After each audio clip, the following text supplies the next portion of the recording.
Zaman dulu ada seorang raja pemerintah yang zalim. Namanya Hajjaj bin Yusuf. Dia punya zalim, beribu ulama dia bunuh di zaman Salafus Salihin. Pernah dengar tak Hajjaj bin Yusuf? Pemerintah yang sangat zalim. Tabi'in, ulama-ulama, wali-wali Allah pun dia sanggup bunuh. Orang Islam yang tak sehaluan dengan dia, dia bunuh. Jumlah yang dia bunuh tu berjuta. Memang dahsyat ni. Hajjaj bin Yusuf ni dahsyat. Waktu dia nak mati tu, mak dia masih hidup lagi. Mak dia di samping dia. Hajjaj terkena sakit yang sangat teruk. Ketika penghujung usia dia, terkena sakit yang sangat teruk. Dan dia tanya kepada mak dia, apa pendapat mak tentang saya? Kata, engkau adalah penyejuk mataku. Bagi aku, engkau adalah terbaik. Mak dia pun solehah.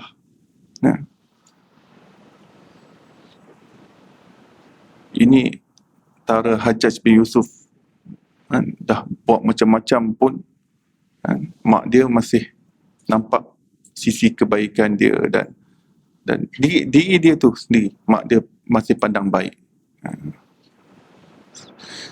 Sebenarnya Hajjaj bin Yusuf ni pun, ulama pun kita tak cela dia, kita tak caci dia.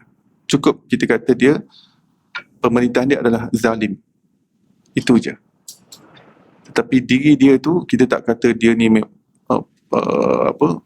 penempah api neraka ke, tidak. Sebab jasa dia pada Islam pun besar. Dia sendiri zalim, tetapi jasa dia pada Islam tu tak terhitung. Banyak ya, saya sebut satu je. Jasa Hajjaj bin Yusuf pada Islam ni banyak. Saya nak sebut satu je. Nak tengok besar tak besar jasa dia. Sebab tu ulama tutup mulut je. Nak cerita, kalau zalim, cerita waktu dia zalim je. Kezaliman dia, bunuh ini, bunuh tu. Tapi diri dia tu kita tak kecam. Ya. Dialah yang mulakan projek untuk letak baris di dalam Al-Quran. Dia yang mula bentuk tim untuk letak baris dalam Al-Quran. Agak-agak kalau tanpa baris kita boleh baca tak Quran sekarang ni? Kita sebagai orang bukan Arab, boleh tak baca? Okey, baris dan titik-titik itu, dulu Quran ni tak perlu titik. Fa ni tak perlu tak titik. Orang tahu ini fa, ni ba, orang tahu. Zaman dulu tak perlu nak titik. Ya ada 2 titik. Zaman tak ada titik-titik tu. Tanpa titik. Ini Hajjaj bin Yusuf. Dialah yang mula buat titik dan juga baris-baris. Baris atas, baris depan, baris bawah. Ya.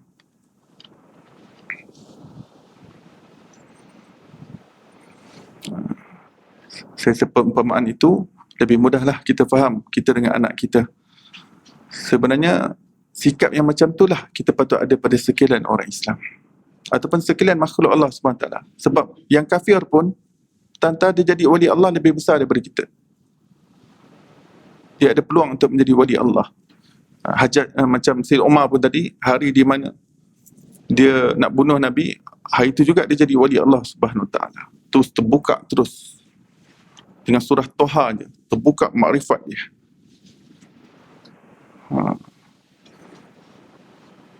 Bila sebut pemaksiat ni bukan saja orang Islam ya, termasuk orang kafir. Mutusami, Ramasami, Minaci, Ahcong, Ahseng.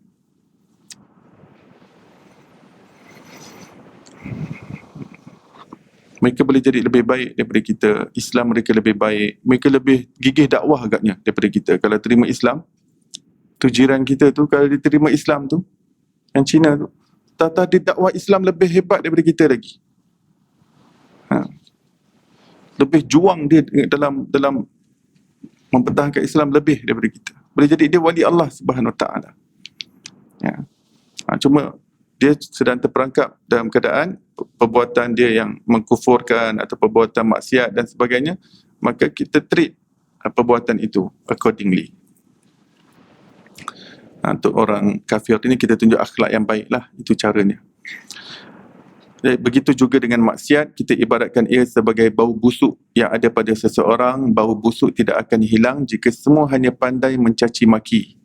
Kan? Semua orang caci cela, bau busuk tak hilang.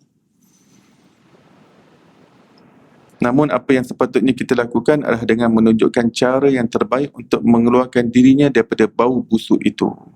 Kalau macam bangkai tadi, tanamlah di dalam tanah. Ya, itu cara yang terbaik. Begitu juga dengan manusia.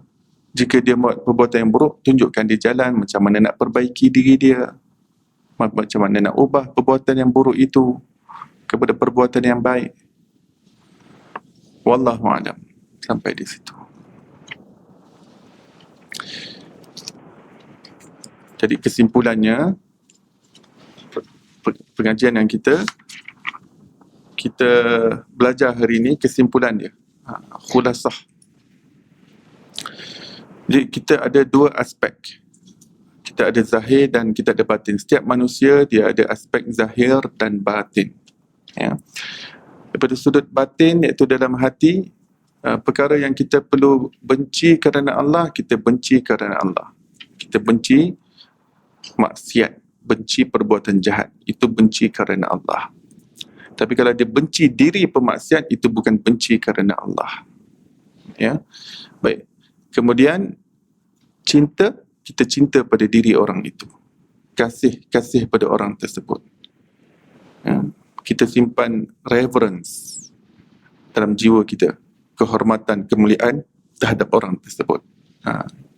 We always keep reservation in our heart towards others. Ya, orang lain boleh jadi lebih baik, jauh lebih baik daripada saya. Ya. Suami kita tu nampak malas-malas macam tu, tata dia ni wali Allah nanti. Ajak majlis ilmu susah.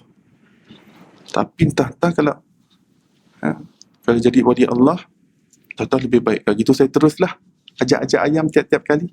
Bang, jom bang. Tahu dah dia nak tolak.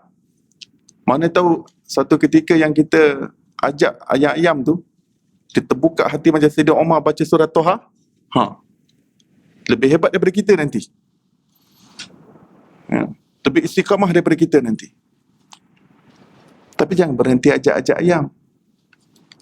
Bang, jomlah majlis kat Al-Falah tu, best lah. Ajak ilmu dia, seronok dengar. Tak apalah, awak jalan dulu. Saya follow belakang.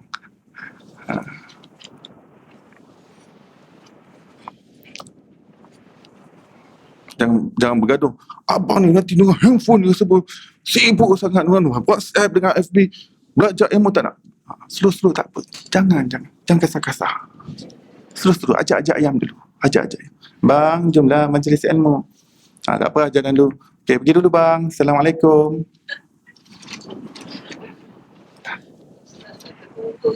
Tak apa. Sebab kalau nak jadi wali Allah, hujung usia dia boleh jadi wali Allah. Ya, umur dah 70 dah. Tak apa. Salman Al-Farisi tu masuk Islam umur dah lanjut dah. 70 ke 80. Lanjut Salman Al-Farisi masuk Islam. Tak apa. Ada ulama' Ada ulama' umur 60 tahun dapat hidayah, dia belajar ilmu 20 tahun sampai umur 80. Lepas umur 80 dia buat dakwah sampai umur 120 tahun. Kita tak tahu. Jadi pintu tu sentiasa terbuka. Yang penting kita terus jalan tanggungjawab kita dengan cara yang terbaik. Tugas kita menyampaikan dengan cara yang terbaik. Allah pandang setiap amal kita, usaha kita tu tak sia-sia. Kalau orang tu tak dapat hidayah pun, kita punya amal, kita ajak-ajak ayam tu pun Allah Ta'ala pandang. Ajak-ajak ayam pada anak-anak kita tu, adik-beradik kita tu, suami kita, isteri kita, Allah pandang. Allah tak sia-siakan. Inna la nudhi'u ajral muhsinin. Kami tidak akan menyia-nyiakan usaha orang-orang beriman. Wa sa'yukum sa'yam mashkura. Dan setiap daripada amalan dan usaha susah payah manusia ni, Allah kata, aku hargai. Aku hargai, aku asyakur, kata Allah. Aku hargai setiap satu. Jadi kita jangan tengok natijah sangat. Tengok natijah nanti mudah putus asa. Anak aku tak nak dengar cakap aku, suami aku tak nak dengar cakap aku. Belalah dia. Tu dia dengan Allah nanti. Tugas kita kan, kita sampaikan je.